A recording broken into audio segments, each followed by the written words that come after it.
The Daily Dribble.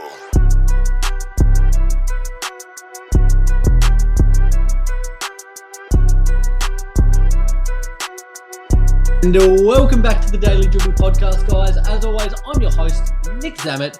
Here joining me for another installment of our NBA Focus Show, week one of the playoffs, is Mr. Lee Hancock. How's it going, guys? Mr. Roe Hancock. Gentlemen, how are we tonight? Very good, very good. Oh, playoffs are already here and been some really interesting results so far. Oh, mate, it is buzzing to say the least. Lee, the energy, it's just kicked up another gear, hasn't it? I said it last week. It's almost a different game, and I was 100%. exactly right. The intensity's picked up, the defense has picked up.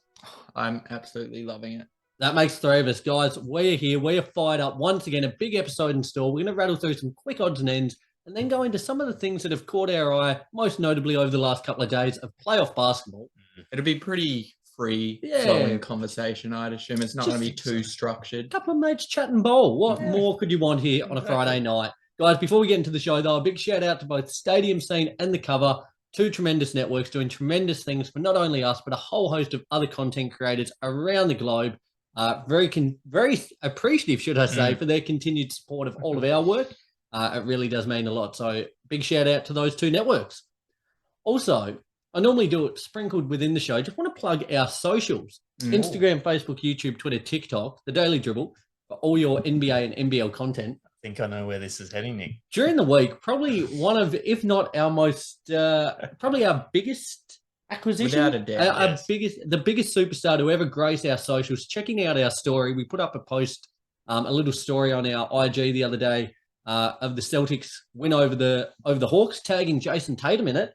Mr. Jason Tatum popped up as one of the viewers on our story, which was, a little look. I tell you what, very, very cool moment. It's just kind of one of those things that, you look at his profile, he's got 9 million followers, one of arguably the best players within the league, and he's checking out a couple of lads from Tassie, our social media page. So if he's checking it out, what's your excuse? So I have little to none. But as our resident Boston fan, bro, pretty cool moment. Oh, been a great moment. We love to see everyone and anyone checking out our socials, but particularly when they're someone of Jason Tatum's caliber. Whoa, amen. That eye-catching. There you go, Lee. Big stuff. Do you reckon, LaMelo Ball's next for you? Oh, Hornet God, I hope superstar so, could be but gracing our socials. We only put those up if the team wins. So. Yes, absolutely. And there's not been too many point. to post for the Hornets this season. Exactly. So, nevertheless, let's push on, lads, with some odds and ends. We'll start with your Hornets, actually. Okay. With Miles Bridges. Now, he suffered quite a little bit of off-court turmoil during the season. He has been suspended by the league for 30 games, 20 of them already been served. So he's set to miss the opening 10 games of the 2023-2024 season before gracing the court once again. Across his last season, the 2021-2022 season, he played 80 games, averaging 20 points, 7 rebounds, 4 assists on 49% shooting from the field. Will certainly add some much-needed scoring and rebounding to the Hornets.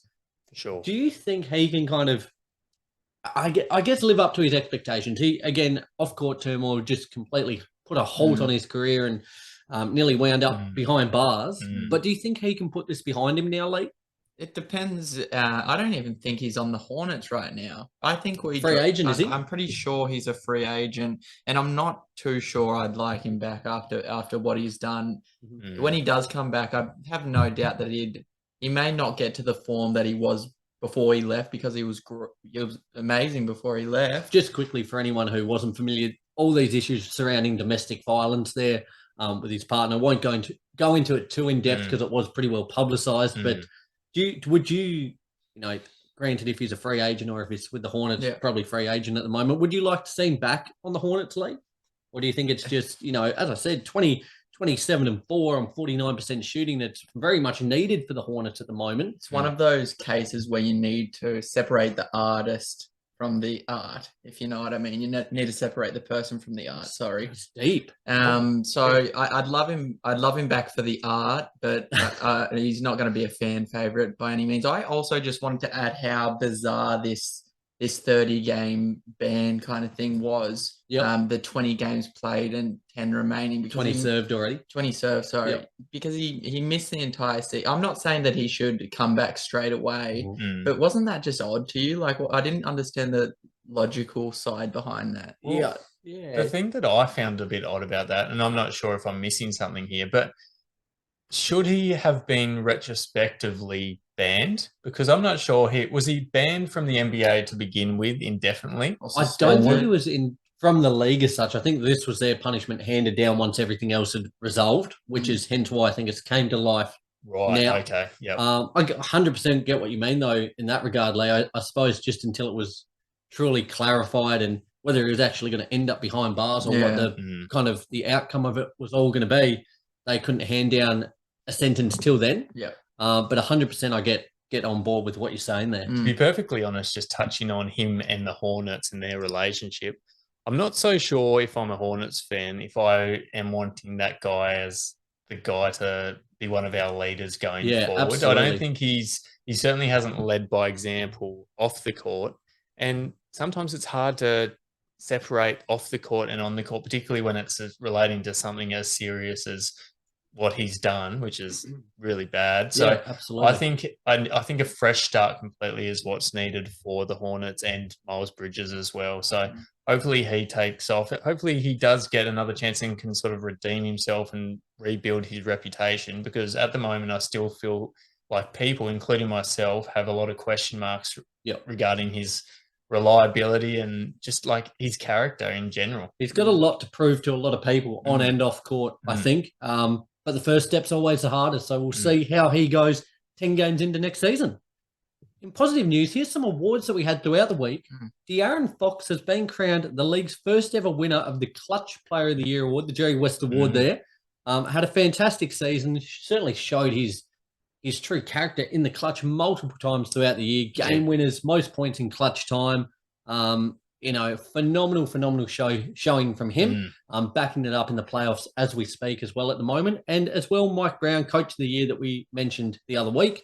A very successful, as we've said, whatever happens from here, a very successful season for the Kings and very well-deserved award win there to De'Aaron Fox. Absolutely. And, Mike Brown winning Coach of the Year, I think in the end, that was just an absolute no-brainer, wasn't it? Just given what their 100%. expectations were, where they've finished, how he's turned this team around into a team who, at the very minute, is up on the Golden State Warriors.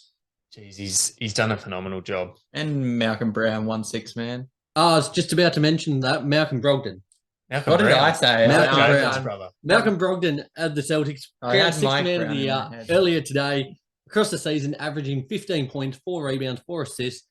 Huge contributor for the team as there's been injuries kind of throughout the season. But the Celtics will certainly rely on him a lot throughout the postseason as well. But very well deserved there, Mr. President. And I didn't take too well to people saying that was a boring six man of the year win. No, I didn't take too well to it, because at the end of the day, I think he has been, well, clearly the sixth man of the year, but he's been one of the most consistent guys off the bench for any team throughout the course of the year. He might not be as flashy as these other guys who were in contention, but geez, he had such an impact for the Celtics. It's not a one-horse race, was it? No. Like Westbrook, when he was coming off the bench to start the year, he was a red-hot favourite for the first couple of months. Storming Norman Powell, he was right up there as well. A little 40-point game as well from him today. But there's been names up there to begin with. Benedict Mathurin was gaining a little bit of talk there, and as well as Rookie of the Year. So he's a meat and potatoes guy, and it's not a flashy. It's not called the flashy award. It's the six man of the year award. And if Malcolm Brogdon is a starter, and if he's playing off the bench, then he's going to win six man, in my opinion, which he has. Absolutely. There you go. There you have it. A couple of awards there. On the opposite side of things, though, per The Athletic, Trae Young during the week was rated as the most overrated player in the league. Now, this certainly isn't a title you want to have hanging over your head. It's not easy. Do you guys agree with this, though? Trae Young, most overrated player within the league. I'm not going to say yes straight away. I'd need to have it's pretty bit of a think. What's it based off? Like, what is this? I guess compared to how he's hyped to what he actually delivers, like overrated. I think there's not many guys in the league. Like, let's be honest. Okay, on his day, he's not really the most efficient guy, and we know this. But there's not many guys in the league who can average near on 30 points and 10 assists either. So I think I'm actually saying it right now. He's nowhere near the most overrated player in the league. He can do a lot of things that a lot of guys can't do in the league. And I think that was who'd you say said that? Per the Athletic. It must So be, it must. it must I be. think it was dubbed from the actual poll took place. Was it from owners or executives, or there was quite a conclusive actual polling of it? They must all be casuals there because I feel like people who watch basketball know Trae Young's strengths on the offensive side and know his defense. He knows his weaknesses on the defensive side. So Is there anyone just off the top of the scone at the minute that you could think would have been more overrated? Rudy Gobert. Rudy Gobert is certainly well and truly up there. Yes. Especially with the contract he received the offseason. He certainly warrants a spot up there on the leaderboard, I reckon. Lee, is there anyone that comes to mind? Off the top of the dome, just in recent times, in this series, Jordan Poole, I'd say. Unless there's a really attractive woman in the front row, in which case Absolutely. he turns into MJ second coming. Is this one overrated? Do you think he probably has cooled down a little bit in terms of media talk? But Nikola Vucevic of the Bulls, Vooch, yeah. You Because say I- overrated. yeah, Well, I think he took a dip last year and has taken an up dip this year. So An up dip? up- an upwards climb, you reckon there I think Vooch is rated. appropriately? Yes. Okay, there you go. It's a very interesting question. Would love to hear from you guys out there as I plugged the socials before. Let us know who you think the most overrated player in the league is. Is it Trae? Is it Rudy? Is it Vooch? Is it Jordan Poole? Or is it another name that you guys have? We would love to hear it. Pushing ahead, finally, during the week, game one of the playoffs, Tyler Hero suffered a broken hand against the Bucks. Despite the victory, that is a huge, huge blow to the Heat there. One of their main offensive outlets there. Said to be out for 4 to 6 weeks and likely won't return until at least the NBA Finals, should the Heat actually make it. Now, it doesn't seem likely given how stacked the East is and the fact that they're facing the juggernaut that is the Milwaukee Bucks as we speak. But it's a huge blow, isn't it? And do you think, we'll get into some playoff talks in a moment, but he's probably the guy, isn't it? Like, as great as Jimmy is, Hero's the one that they need to be getting 30 points. Exactly. Jimmy can do a lot of other things on both ends of the court. Hero's the guy that they just need buckets out of, and he's gone down in game one. Yeah, he could have been like, don't get me wrong, I was expecting them to go down in the first round regardless, but he was the guy who could have potentially made it interesting. And for him to go down, I think someone was saying throughout the week, and I had a long, hard think about it, that his importance to the Miami Heat is almost more important than Giannis's importance to the Milwaukee Bucks, given the fact that Milwaukee, I think, we'll go into it shortly, but suffice to say, it is far from ideal in the first round of the playoffs to have a guy who could potentially be the difference to go out until the finals and then to come back in, if they did make the finals, coming back after that long off, it's just awful timing. Is there any hope, Lee? Is there any hope of the Heat making it to the finals and hopefully seeing Hero return? God, no, there's no hope of them making Buckley's it out chance. this round. I mean, you've taken, Mate, they took game one on the road. To put it in simple terms, you've taken 30 points off each game, in my opinion, with Tyler Hero not out there. Okay. I think people will step up, Maxi Strus. Big Duncan Robinson getting the start yesterday. But not to the extent that if Tyler Hero was out there. There you go. Guys, let's push ahead. Daily Dribble. And get into some playoff talk, should I say. As we said, it's going to be pretty free-flowing, things that have caught the mind thus far, and just chew the fat about it a little bit. I might start here with the point of the Grizzlies. Now, currently poised 1 each against the Lakers. Lakers taking game one there. Do the Grizzlies, without Ja Morant, have a chance? Now, down the stretch of game one, the Grizzlies had to use Tyus Jones as Ja Morant went down injured, aggravating a hand injury that had been suffered previously. In that game, though, Ja played 30 minutes, dropped 18 points, 6 rebounds, 2 assists, 2 steals on 8 of 14 from the field. Yet he had 3 fouls, 6 turnovers, and with -8 when on the court. They took him out. Well, they had to take him out with 5 minutes 48 to go in the fourth quarter of that game one, down by 4 at the time. Game well and truly still on the line. After he went down, they ended up losing 128 to 112 there. Now, with this, Like they bounced back tremendously well without Ja in game 2 yesterday, winning 103-93. Huge performances from Desmond Bain, Xavier Tillman. We had what was really a career game for him. But without Ja now, there's no timetable for return. He's expected to be back in this series. But if he is to sit out, do the Grizzlies still have any chance of winning? I think so. I mean, bear with me, I've got the stats here. Over the last 2 years, without Ja, the Grizzlies are 33-17. So they're not a bad team without Ja. In fact, I think in some aspects of their game, they improve. They improve on that defense. I think it gives open looks to more guys around them. I was thinking the only way I can compare it is if you're in 2K and say I got the Rockets and you got the say the Suns or someone, and somehow I blew you out. But it's because there's not that guy that you can focus on. I'm with you. Oh yeah, I'm with you. There's these different aspects. There's not one guy you can focus on. I think without a doubt they can make it out of this series without Ja. But granted, that 33-17 were regular season games, weren't they? And playoff games. Yeah, for the most part, regular season. Do you think who's going to have to be the guy? Is it Jaren Jackson Jr.? Is it Desmond Bain, or is it a combination of a couple of players? It's a combination of all these guys, and I think all these guys can step up. But if we're looking to get down to the nitty gritty, JJJ is going to have to be the guy, and Desmond Bain will have to be. Ro, for yourself, where do you sit on this one? Like, no Ja, no worries, or no Ja and it's a bit of trouble? No Ja, I think, presents a lot of worry, to be honest with you. He's your best player by far. I know their record is quite favourable without him, but I think it's a different, as we've said this whole time, it's a different level of intensity. It's a different game completely in the playoffs. And I think without him, that's obviously a huge detriment to them. The Lakers have already taken a home game off them. Yeah, exactly right, which I think was super important just quickly. Like to split that away is going to be massive in the run home. Yeah, I tend to think that if Ja is not even with Ja, I'm backing the Lakers in. Yeah.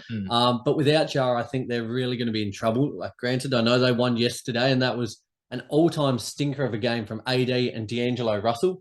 That was just criminal how bad they both were. Like, I was, the game tipped off 9:30 a.m. here. I thought, oh, no Ja, this is happy days. Piece of piss. How did that pan out? Panned out it was catastrophic. That is the best word for it. They dug themselves such a big hole, tried to rally off the back of some really good shooting from Rui Hachimura, but it just wasn't to be. And I think, did you see the comments? Dylan Brooks poking the bear, poking LeBron James, calling him old, saying he's not done squat. He doesn't rate anyone until they drop 40 on him. What are the odds that LeBron goes gangbusters and just pops off for 50? Like, absolutely does him in. Odds. I think this was extremely strategic by Dylan Brooks, though. Because LeBron is going to want to come out and score 40.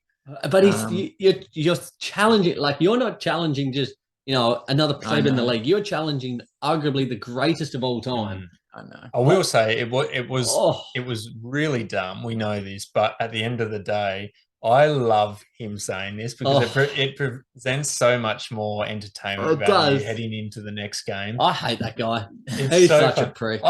The thing is, I hate him, but one part of me loves him as well. One part of me loves what he does for the league, just in terms of having that villain character. See, Pat Bev's like that, but he's someone I like in that role. There's just something about him. He's just a real little slime ball. Yeah. But he is. How the intrigue for game 3 is going to be massive. And, I can't wait. I think for the Lakers, getting that split there, going back to LA now, you're not going to get a worse game out of AD. You're not going to get a worse game out of D'Lo. I expect the Lakers to close this out in probably, at this point, I'm going to say 6.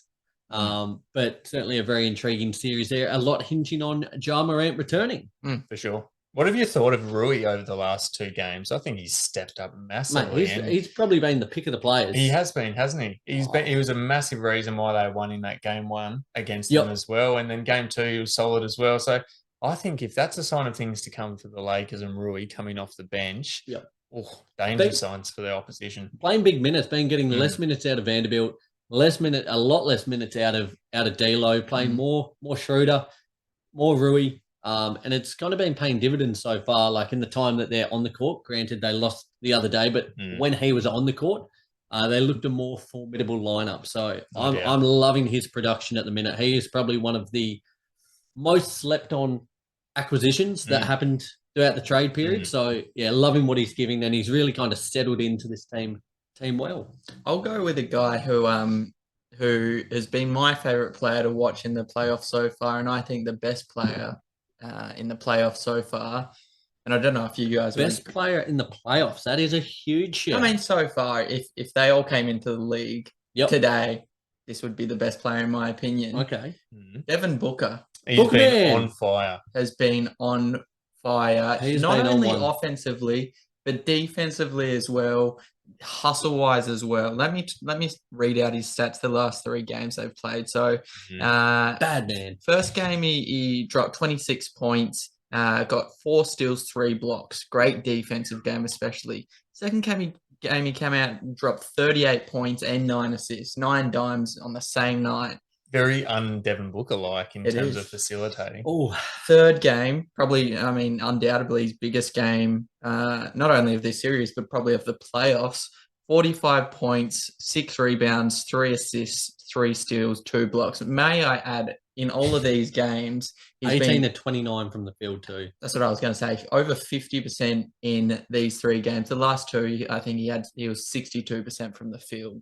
D-Book. What an absolute weapon, and what a luxury that, for as great as Kevin Durant is, he's getting the doubles. Yeah. That frees up one of the most flamethrower like shooters within the league.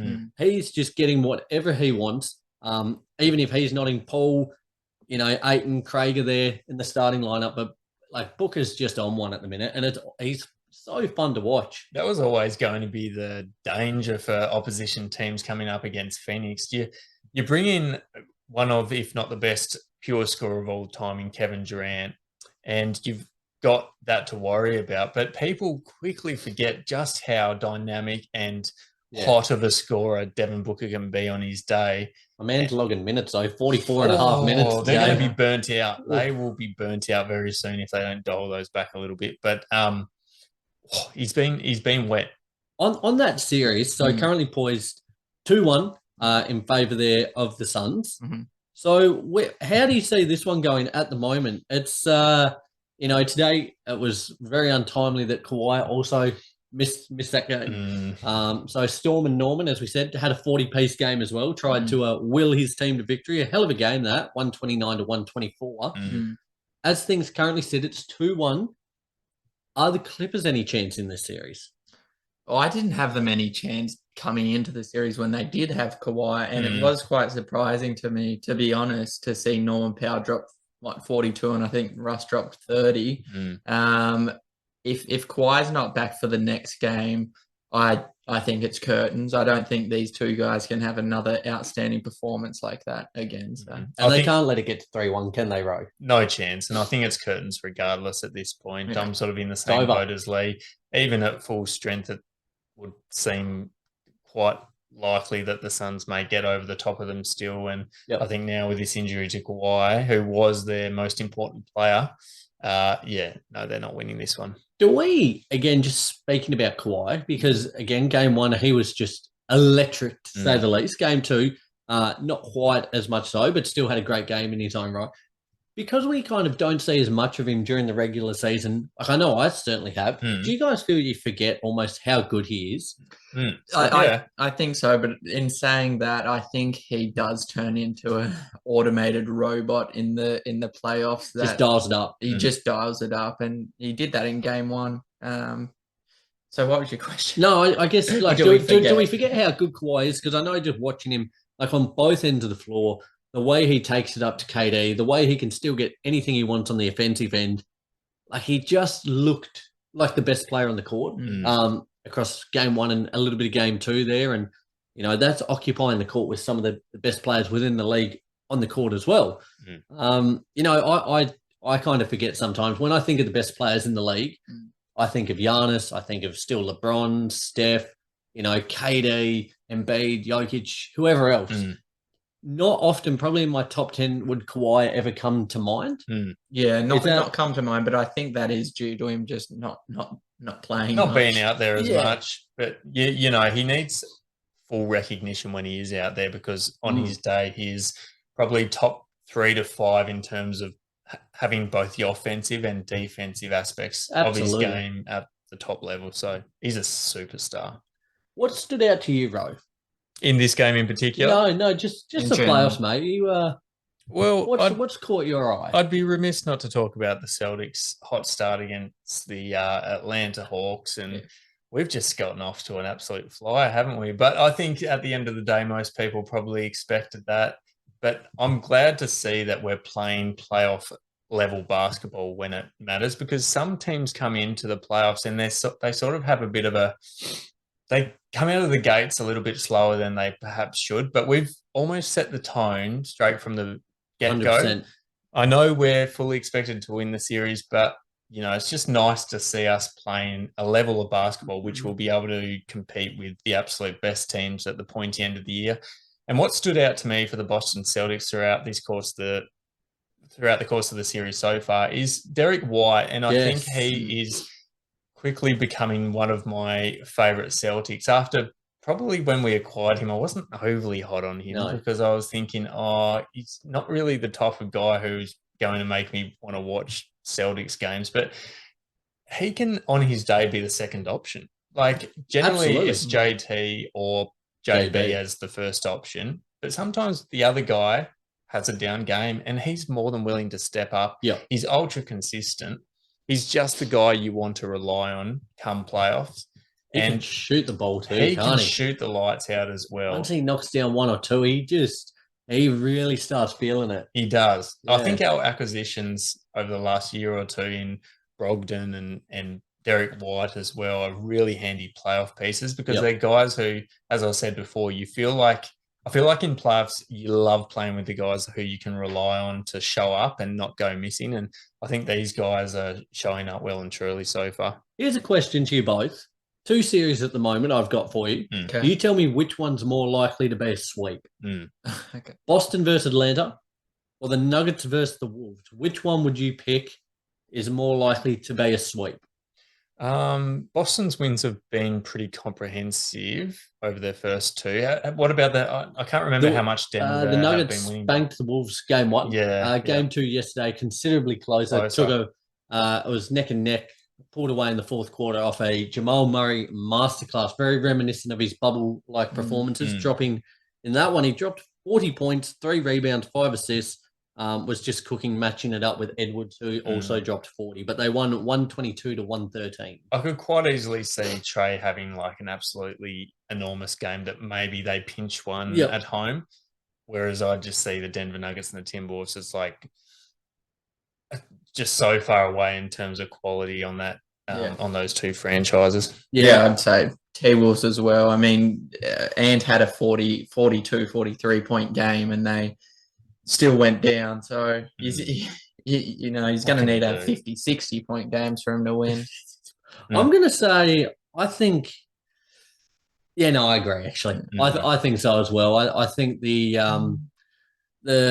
Celtics are just too good in terms of the overall series, but the Hawks have the talent there to be able to snatch one. Wouldn't I think surprise, if they have a Murray, Trae, John Collins game where they all click, you can see a world in which it happens, especially at home there. But the Nuggets have got the back-to-back MVP and Jamal Murray starting to cook, Michael Porter Jr. starting to kind of almost be that X-factor player who flies under the radar a little bit. So I agree there. On the Celtics, You go.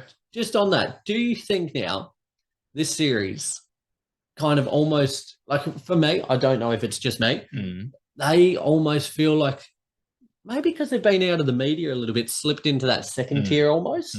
Who? Like the Celtics, like I think in the East, I'd still have the Bucks, probably Philly ahead of the Celtics.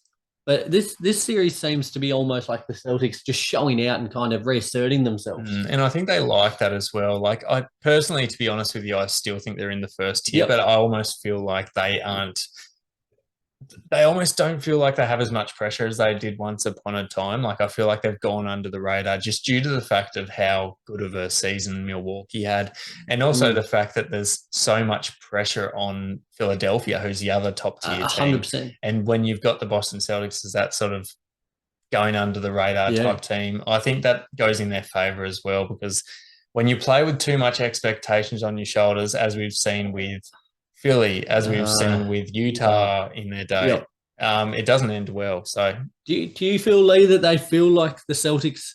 Do you think of them as the number one team in the East? Almost. I'd almost pop them favourites, but I just can't choose between them and Bucks when they have Giannis. Yep. I think probably 76ers, in my opinion. I don't know if it's because of, not recent, but just how they've been before in the playoffs, the 76ers, and how they've let us down so much. But purely for that reason, I think they dropped to maybe that second tier. The 76ers give you trust issues, legitimate trust issues. I'm so scared to go back to them. You just cannot go back to having complete faith that they're going to make huge noise these playoffs. Like, yes, they'll have this easy win over the Brooklyn Nets, but goodness me, like they come up against the Boston Celtics next round. If they go out in that round, yet another season where they go out far earlier than they perhaps should be. I know this isn't focusing on playing basketball, but I feel like our viewers, I know I'd appreciate it if we talked about the Draymond Green Sabonis incident. And our thoughts on the outcome and what happened. Well, let's translate that to just the whole series, and then we'll get into that. Currently, the Kings, should I say, leading the series 2-1, clinching their 2 games at home, 126 to 123. Then following that up with a 114 to 106 win. I thought, for all money, to be fair, that the Kings would drop at least one of these first 2 home games. Did a fantastic job of weathering the storm in both games, clinching the win. They went down 114 to 97 today in Game 3. The series sits at 2-1. But Game 2, the big talking point, absolutely, the Domantas Sabonis, Draymond Green incident. Sabonis went down, grabbed Draymond's leg, which Draymond then promptly gave him the old curb stomp right to the chest. Was suspended, got ejected out of the game, was then suspended for a game by the league, which I thought was almost a little bit harsh. Yes. But given his track record of dirty plays, let's put it that way, the league did hand him down a 1-game suspension. What did you think of this play, fellas? And do you think it warranted a suspension? Oh, look, the NBA probably try to set a precedent, don't they, with these, particularly from an optics point of view, like dirty, like, it looked awful. It really did. And there's like different aspects that come into it in terms of Draymond trying to justify why he did it, and Sabonis then instigating it. Yeah, saying Sabonis instigated, but then Sabonis coming out and saying, "Well, I had to block my face, and that wasn't my intention to hold on to his leg," type of thing. But stick that right up your crack, I reckon.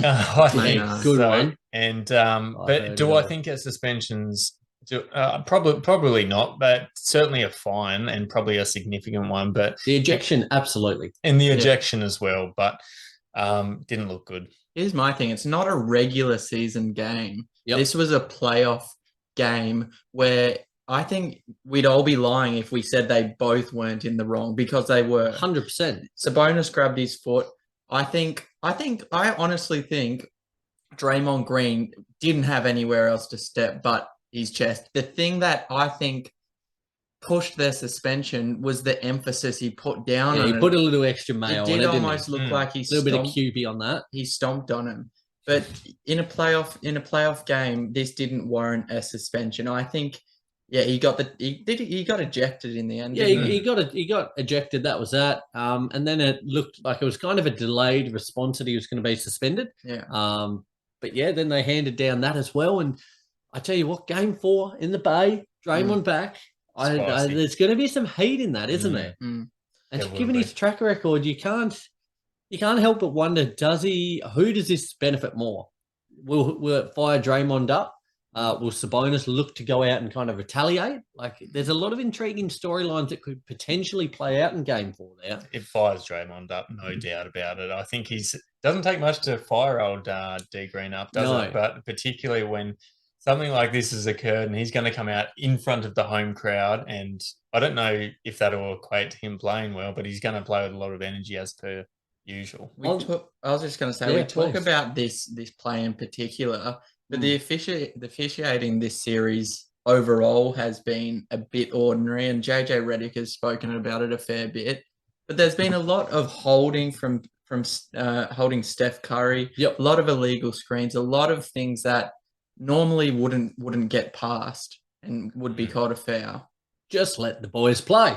We just want to see the ball. How's Curry supposed to run around and shoot if he's getting hold? Mate, he's that great. He'll find a way. Okay. Tell him to slap on his big boy pants and let him do his thing. He'll cook. I liked Aaron Fox's comments when he was saying, like when he was referring to that J.R. Smith Delhi video, saying how Delhi almost died when he had to guard Steph in the 15 finals. They should have busted Delhi out. I know they should have. And then De'Aaron Fox coming out in the press conference saying what Delhi said was 100% the truth, because he was put through the absolute ringer on defense against Steph Curry, as opposition players are any given night against him. He went off today, but they've done quite a good job, in particular Davion Mitchell, playing a lot of minutes there. For you fellas, as we sit 2-1 at the moment, the Kings are leading the series. How do you feel about this one after, we gave our predictions the other day? How do you feel about this series now? Do you have more faith in the Kings after seeing them take the 2 at home, or is it still the Warriors to lose, do you think? Yeah, so I think I had the Warriors coming into this series, and at the moment I'm kind of veering the other way. I think the Kings have proven themselves in those opening few games, and the Warriors away look susceptible as they have all season. So even if it did go to 7 and it was back in Sacramento, then that's very much so in the Sacramento Kings' favor, and I'm very much hoping they win that one as well. Be huge. Lee, what do you reckon? Are the Kings the clubhouse leaders at the moment, or are you still backing in the reigning champs? I agree with Roy in saying I think I had the Kings coming into this series, but I'm going to stay on that track and stay with the Kings. Yeah. But if anyone can turn it around and beat them, it'd be the Warriors. That's the thing. But given their road record this season, and given if it goes to a Game 7, it will be in Sacramento, then I'm going to have to tip the Kings. Oh, it's extremely difficult, isn't it? It really is. Part of me, I think I'm going for the Kings just because the Lakers will play the winner of this series. And for as much as I love seeing history and the dynasty that is the Warriors, and them just continue to be the juggernaut of the league, I'm going for the Kings. I'm still just going to err on the side of the Warriors just because of that experience. They know what it takes. They've been in Game 5, 6, 7s where it is do or die. So I think that Game 5 in particular is going to be the one that they could possibly snag on the road. As this series goes deeper, that experience that the Warriors have will come to the forefront, I think. But just loving this series as a whole. So fun. So great. Fun. It's but give probably Delhi the most some more minutes. He's out. Is he injured at the moment? He's sat out of every game thus far. I haven't seen the actual report. Mate, I don't care if he's broken his leg. Get him out there. Get him out there just to lift the morale at times. Purely for optics. Yeah, to see Delhi out there, just alone. for us. Yeah. It's great to see. Incredible series for you fellas. At the moment, incredible series across the board in both the East and West. Which is the one where you think the lower seeded team? Which lower seeded team do you think is most likely to clinch victory here? So let's look. So at the moment, we've got the Heat, the Nets, in the East, the Knicks, and who's the one I'm missing then? The Hawks, sorry. So Hawks, Knicks, Nets, Heat. Going out west, we've got the Clippers, Lakers, Warriors, and then the Timberwolves. Can we give one for each? Because I've got mine. Okay, let's go East and West. Which team's most likely? In the West, I have to go the Warriors. I just said if anyone can turn it around, it'll be the Warriors. So that's my Western Conference. Eastern Conference, just for how close the series has already been and how physical it's been, I'm going to say the Knicks, Knicks versus Cavs. Yeah, I'm with you in the East regarding the Knicks. I think that one's really 50-50 at the minute, and I'm that too. could go either way. In the West, it's a tough one because I also see the Lakers as being able to really contend with the I want your Grizzlies. dirty little mouth to say it. Lakers. There you go. I agree. I think the Lakers too, especially if Ja's out. Yeah, that's a huge contributor as well. On that Knicks and Cavs series, should I say, it seems like they are two very evenly matched teams, don't they? They've got kind of guards who can shoot and fire the ball really well, looking at namely Brunson and Mitchell and even Garland for that matter. Yes.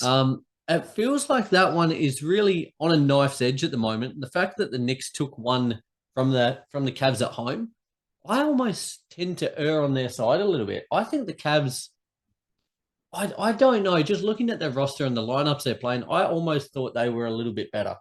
Looking at their roster, I know for as great as Mitchell is, Allen, Mobley coming along, Garland, I don't know, I felt like they had an extra piece. Well, tell us with definite, who do you think is going to win this series? I'm going the Knicks. You're going the Knicks. I'm going the Knicks. I'm going and again, the Knicks as well. A big part, in fact, just to that, getting that road win. And the fact you go to Madison Square Garden, they probably have one of the biggest home crowd advantages. They're like the absolute ferals there. They're built different. Bing Bong, the way that encaptured the city. I think they're going to be just tearing down the walls in Madison Square Garden. So same here. Advantage Knicks for me. Yeah, and I'm going to say Cavs instead. Actually, just I know the regular season and the playoffs are two different games, but from what I've seen out of two new teams, like two new built teams with Brunson and then Mitchell, the addition with Mitchell, I'm going to say the Cavs. Okay. There you go. Lads, anything else you want to get off your chest tonight? It's just been non-stop, and it really, we kind of trying to take in all these games, and there's so many things playing out as we speak in terms of matchup storylines. I'm loving the KD and Russ battle. Yeah. Like Russ, that guy, for all the bad things he does, he makes up for it tenfold with the energy and heart he delivers. And having a matchup like this against KD, like despite going down today, he would have relished that opportunity being the guy on that team and being able to really go at it with KD. So certainly loving that as well. Yeah, he would have. And it was sort of a little bit of a flashback to his later days in OKC where he got to take like almost full responsibility, as well as Norman Powell also went, but he got to play a much bigger role than he normally has. Well, he had 30 points, 8 rebounds, 12 assists today. Jeez. Nearly a triple-double. Yeah. A 30-point triple-double. From Mr. Triple-double himself, yeah. Big game. We shouldn't be surprised, eh? No, it's just, it's almost a given with him. Not so much in the last year or so, but that guy was just a walking triple-double, wasn't he? Yeah. We forget what a historic run he was on there, making Oscar Robinson's record look, piece of cake, really. Yeah. He's one of those players one of those few players where you can say the bad comes with the good and the good comes with the bad, because in that game one, he had a stinker. I think he went 3 from 17, but it's a brick show. But they wouldn't have won the game without his fourth quarter performance, in my opinion. Yeah, no, that's it. He was huge. Yeah. He was absolutely immense in that fourth quarter. And he feels like another player. There's a few, LeBron namely comes to mind, but Russ as well, that we certainly don't appreciate probably enough at the moment. Once his career's come and gone and there's a bow neatly wrapped around it, it's probably a player we'll look back on, a league MVP, all-time triple-double leader, breaking record after record, that we'll probably look back on a little more fondly, do you think? Oh, absolutely. And the really annoying thing about, I guess, NBA fans is that we're always looking for negatives to find about people. We're always looking at things to criticize. Negatives are fun to talk about, aren't they? They are if you need content, but also sometimes it can get in the way of the fact that like these guys are absolute Hall of Famers and we're not giving them the credit while they're still here. Yeah. And that's definitely Westbrook. What do you reckon, Lee? We're going to look back on him more fondly once it's all come and gone? Some people, I appreciate Rush now, to be honest. I think about his absurd stats in the past, his time at OKC. I love Russ now, but I agree with you in saying that maybe the casual NBA fan probably isn't appreciating him enough right now. Can I just quickly, and I should have mentioned this a little bit earlier on, can I give a shout out to you, Ro? Okay. Mate, Yes, you can. You and the comparisons tonight to none other than Mr. Barring the skin tone, Mr. Eric Spolstra, the tight polo top. You are doing that thing a favour tonight, aren't you? Yeah, look, I thought I'd pay homage to our old man Spo, but the skin tone is Quite at the the opposite end of the spectrum. You got fair a to pink say. one in the closet? Have I got a pink one? Pink polo? I could rip one out. No, I don't. I don't. That would be very sort of Kanye West 2005, wouldn't it? Yeah, I don't know if I could really pull it off, but I might give it a try one week. There you go. We'll get you down to South Beach, get you a bit of colour, and you'll be twins, long lost twins. There you go. Before we wrap up, tell us your favourite series so far to watch. Favorite series so far has probably got to be the Warriors Kings one, just because. Again, it feels really evenly matched, and both teams, a little bit lower scoring today in the game before. You can both see each team putting up 130 plus points.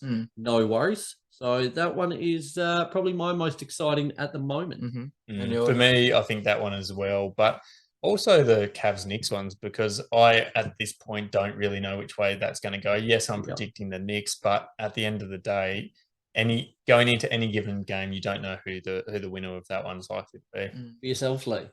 It's funny because I'd say as a series, the Kings versus Warriors, that's just been electric to watch, especially the two first home games in Sacramento. The beam. But if we're talking about specific teams, I've got to say the Suns. Just we didn't see too much of D-Book and KD on the team in general. And now that we're finally getting a showcase, I've loved watching them. Are you concerned a little bit? Like, hopefully, if they can win game 4 there, they might be able to relent just a little bit for the following game or so. Is there any concern about how many minutes? KD played 41 and a bit today. As I said, Book 44 and a half. We know that rosters tighten up in the playoffs and big minutes are to be expected. But round one, is it a little bit of a concern maybe how many minutes they're playing?